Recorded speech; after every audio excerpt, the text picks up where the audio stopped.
As always, it's all you. Okay. Hey, Dave, how you doing? Good. Um, this is, I guess, because of Texas and OU, this is this is the last year of divisions. So you guys are playing for the last West title. And you guys have won quite a few of those, and just wondering kind of what you're feeling about that, playing for the last West title. Well, it makes it a little more interesting, I guess. It's the two teams at the top playing each other last day. It's difficult. We're on the road, playing in a really difficult place to win.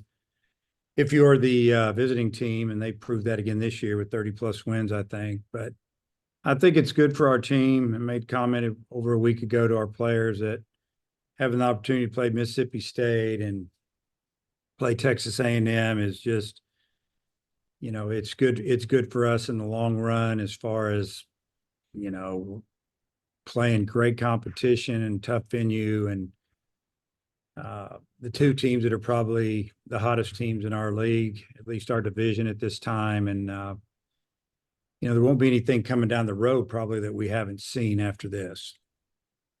Did the coaches have any input on doing away with divisions? Was that all the conference? And just sort of what are your feelings about not having divisions moving forward? Well, I made it well known that I don't like it. I don't like top to bottom 1 through 16 baseball's divisions. Look at the big leagues.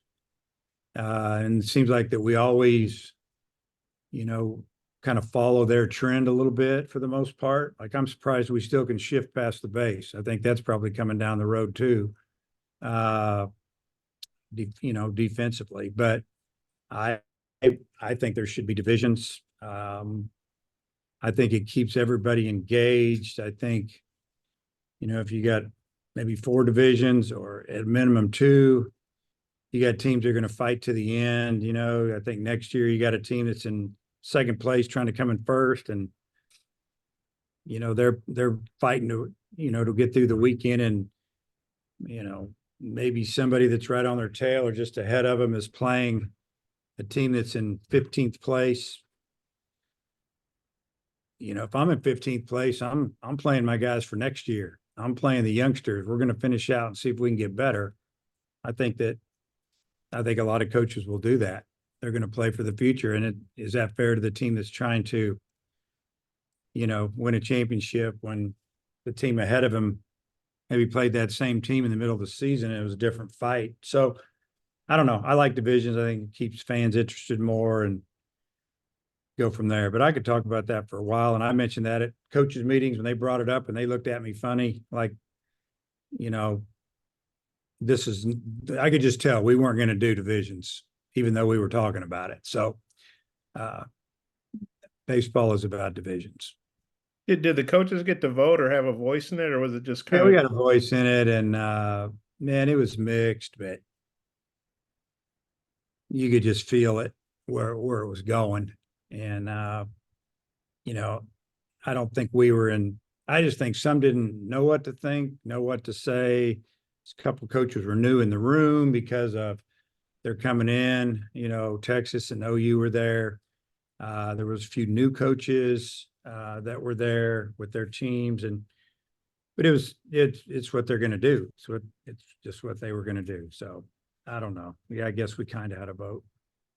Okay, well, I'll turn it back to Oliver. I might have a couple more depending on what the other guys ask. Thanks. Hutch, go ahead. Hey, Dave, have you settled on your starting rotation for this weekend? Yeah, Smith will go first. Gage Wood will go second. We'll leave the third game TBA. And are Tigert and Molina both still kind of options for that TBA option, or do you see them coming out of the bullpen, or how do you envision that playing out? Could be an option there. Yeah, definitely. And with Tigert, I noticed in his last start, I think his velo was maybe down a little bit. Is that something y'all noticed? Is there any injury concern there? Is it just what do you think going on? We've had him looked at. We've had him looked at, and as of right now, we're told everything's clean. So we might just give him some time off. Molina, you mentioned he's an option to come out of the bullpen. Is I don't think he's really done that since maybe his freshman year at Texas Tech. I mean, are you confident that if that's what he was asked to do? I mean, do you think he could do that? Or I mean, I know it's a little bit different starting versus coming out of the bullpen. I don't know. I'm confident in him when he's pitching good. I'm very confident in him. Now, when you bring somebody out of the pen, you got somebody down there hot right behind him because he's left. Maybe you got a right hander, or if it doesn't go good, you just go to the next guy. When you start a guy, it's different, So if we bring him out of the pen, he pitches well, he can stay in there, grab that starting job again. But we got him. He's just got to go out and throw the ball up better. That's obvious. So I think that's a good spot for him, and he needs to embrace it and get after it. Yeah, coach, outside of Cortez, if you look at A&M and pretty much all their top arms, it seems like they're left-handed, 90, 92, similar profiles. Just what have you made of their staff and how successful they've been, even if the stuff doesn't necessarily jump off the page at you? Well, yeah, when you're talking stuff, you're talking about velocity. Their secondary pitches are very good. They all know how to pitch. They're, lefties that can locate, change speeds. Prager throws a fastball that has carry, and it doesn't matter if you're throwing 99 or 92. If it has carry, man, it's hard to hit. It's hard to get on top of it. So he doesn't give much away. He's only walked like 12 the whole season. You got to hit him. You got to hit it when they don't field it. So they know what they're getting every time out. They're getting a really good chance to be in the game and win a game. And obviously, you face a lot of good competition in the SEC. You might see some of these teams in Omaha, but is there a little anxiety with this matchup where you're facing a team that you very well could see in a few weeks down the road? Maybe not want to give too much away just since it's so close to the postseason? I don't feel that way. Things change week to week. I think we just want to play well. If we play well, we have a chance to win. If we don't, we won't. Probably one of the top two toughest environments to go in and win. I mean, you look at their overall record at home, it's pretty amazing, kind of like ours, and their fans are loud and organized, and they have a good time at the ballpark. And give credit to Jim and his staff. They've done a great job with this team, putting it together. A lot of new guys have come in and are very talented, and a lot of good returners and guys with a lot of experience. So you throw that in with the crowd that loves their team, it's going to be wild down there. Dudley. Well, I care about who's starting and who's batting. My wife wants to know how the grandkids are doing, so I'd throw that out there. They're doing pretty good. If I'd have brought my other phone in here, I'd show you a picture. I'm not sure. I went over to the hospital last night. It was just my daughter and I. She was already up there, and they have an adjoining room. The two boys are together, and then Clara, the little girl, is by herself. I held her for about an hour and 15 minutes while she's eating. This is about a month ago. They're a lot bigger and not so wrapped up, but that's, now they don't have so many tubes and things in them and hanging out, but it's been awesome. It's been awesome watching them. And then, since you really care, I'm going to show you me and Clara. That's from about 3 weeks ago. That's what I did on a Sunday night after a stressful series. And that was about a 2-hour hold. My arm went numb, to be honest with you, but it was worth it. So hey, I got some pictures just like that. So the Payton Holt at the top of the lineup seems to be an energy burst. Talk about that a little bit. Yeah, I like him up there. We've been trying to figure out a way to get Stovall down in the order, whether it's 2 or 3, driving some runs. We just needed somebody to be on base. So 9-hole guy, 1-hole guy, 2-hole. And it looks like Holt is going to be fine there. He might not be your typical leadoff guy that's going to sit up there and wait till he gets the perfect pitch to hit, and it may be 3 pitches in or 5. If he gets something he likes, he's going to take a swing at it, and I'm good with that. But Peyton's been very patient with us. Didn't get off to a great start. Moving him around. I mean, he just was a great teammate. When he got his shot, he didn't give it up. And, we wouldn't be where we were or where we are without him. And, obviously we need him big time going forward. He's very valuable. Appreciate it. Yep. Daniel. Hi, Coach. Hagen's close to the school record for strikeouts. Just how have you made of the way that he's dealt with the pressure all year? I wouldn't even know that he was under any pressure the way he acts. I mean, he's a professional. He uses this facility better than anyone. I mean, he's just doing his work. I mean, all he does is come in here and do his thing. He doesn't get uptight about things. And I mean, the progress he's made physically and mentally in 1 year is amazing. And I don't, I forgot that he was that close to it till you just brought it up. And I saw the other guy break it, Nick Schmidt. So, hey, when he breaks it, good for him. And, hopefully in a couple of years, we'll have another guy run through here that breaks his record. And then have you seen the weather at all for Thursday and how that might impact the series? Yeah. I mean, we're going to leave here in a little while and head to College Station and check in a hotel and go out and work out field. And it's supposed to be really nice tomorrow. A lot of chance of rain early, and then more breaks up, and then maybe some more coming in. Obviously we're not going to play the game, start the game. They don't want to start the game with, with Prager going either. We're only going to play an inning and then play 2 tomorrow or the next day, whatever. So yeah, I mean, it was the same last 2 weeks ago at Kentucky. Seems like it was that way at South Carolina. We'll just go do what they tell us to do, but we'll be smart about it. And the weather looks pretty good on Saturday, or Friday. It looks really good on Saturday. And the way the rule reads, the new rules, we could play on Sunday if we need to now. And then last one, the top 3 in their lineup, a lot of power. I think as much as you guys have as a team, just how do you deal with, 3 guys with that much power at the top? Yeah, those guys are incredible. Montgomery, obviously he was a transfer from Stanford. We really tried to get him. We wanted him. It's hated to see him go there. We recruited him out of high school and thought we were in the mix till he visited Stanford. But Verhoeven, probably the best freshman in the country offensively. I mean, he's a threat big time, and he's leadoff for him. So Verhoeven is an animal. I mean, you could go on and on about this lineup.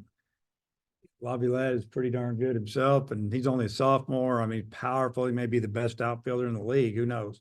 Him or Montgomery. They're probably both first team SEC, and hard to get one and much less 2 in your outfield. So, yeah, I mean, they're hitting 308 as a team overall. I'm not sure exactly what it is in league play. Probably pretty close. Got over 100 home runs, 110, 115 home runs, and they're never out of the game. So you have to pitch them good until the last out. Thanks, Coach. Come back around, Bob, and then Hutch. Yeah, Dave, you guys have won every one of Hagen's starts, I think.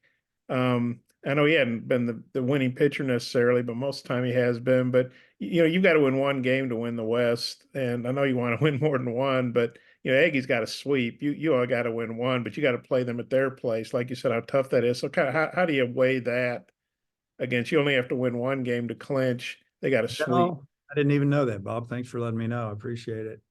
Haven't talked to the team about it and haven't brought it up one time. So we're just going to go play. Obviously, we want to win the series. That's our goal at a minimum, and let the chips fall where they may, where we end up. But we're going to try to do everything we can to win game 1. If we don't, we'll do the same game 2 and game 3. So, we've been in this position before. We've been in position before where it went good. We've been in position before when it didn't go well. You just play. Baseball is an interesting game. You never know how it's going to go when you don't play every day. When you're playing professional baseball, you get a little bit of a feel. You might take Tuesday off or Monday off, but you're playing the other 6 days. This time of year, you're playing on the weekend. You don't play during the week. You play on the weekend.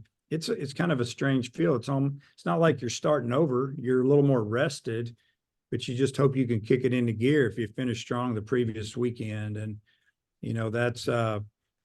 that's easier said than done, especially when you're facing a guy like Prager and a team like Texas A&M. So, To me, I don't want the players to get all uptight about it. It's just, let's go play well. If we play well, we have a chance to win. If we don't, we won't. Emily, he's obviously an older guy, and I don't know if you sat down with him or Matt, or maybe you both did, but and he knows he hadn't been pitching well. I just wonder, from a maturity standpoint, a guy that's older and pitched a lot, kind of how do you think he'll? You said he needs to embrace it. Kind of what feedback did you get from how he's handling it? Which pitcher? I'm talking about Mason. Sorry. Yeah, no, I mean, I think he's been fine. His workouts have been fine this week. Attitude's been good. Like you said, he's older. He knows he's got to pitch better. I mean, he's more upset about it than anybody. And we need him. He knows we need him. He doesn't want to let the team down. Good things are going to happen for him if he keeps his head up. He's done it before. He'll do it again. Sometimes there's some hiccups throughout the season individually and as a team. And, I just feel very fortunate that we were able to come back and win on Sunday. That was a huge win for us. So, he's working hard. He'll be back. I don't even know the gender of your grandkids, but you mentioned Clara. So I don't think we can write her name and not mention the boys' names. I was wondering if you'd mind sharing what the boys' names are. Yeah, the boys are identical twins. There's Troy and David, named after the two fathers. Jacob's father, who's my daughter's husband, Jacob, his dad's name's Troy, and then the other one's named after me. How about that? And then Clara was just a name that my daughter really liked. There might be a little more to that, but that's what you have there. Okay, thanks. Hutch, close it out. I just got a quick one, Dave. It's a little bit of a random question, but is it a coincidence that Hagen wears number 33? Not really. I usually put guys that I put some pretty good lefties in number 33 and number 32, and I'm a little superstitious, maybe, I don't know, but I don't remember off the top of my head. Hagen wasn't one of those guys, hey, I really want this number or that number. I think it was, hey, what do you think about number 33? And he's like, that sounds good to me. So I think that's how it went down. You probably have to talk to him. I've dealt with a lot of kids since then. Was Schmidt the first guy that wore 33, or did you have another guy before him? No, I don't remember, because I did obviously had another guy that wore it, but Schmidt came in he came here in 2005. So we'd only been here. That was our first recruiting class, really. Coach Jorn, Coach Deggs, and myself were those guys, because inherited the team, brought in a couple guys when we got here for the 2003 season. And 2004, I guess you could say that's our first, because we had a lot of young guys from transfers. And then maybe the guys we got to look at a little bit longer were the guys that got in here in 2005. And we had some pretty good ones in that class. Thanks. All right, Coach. Thanks for chatting. All right, guys. See you down there.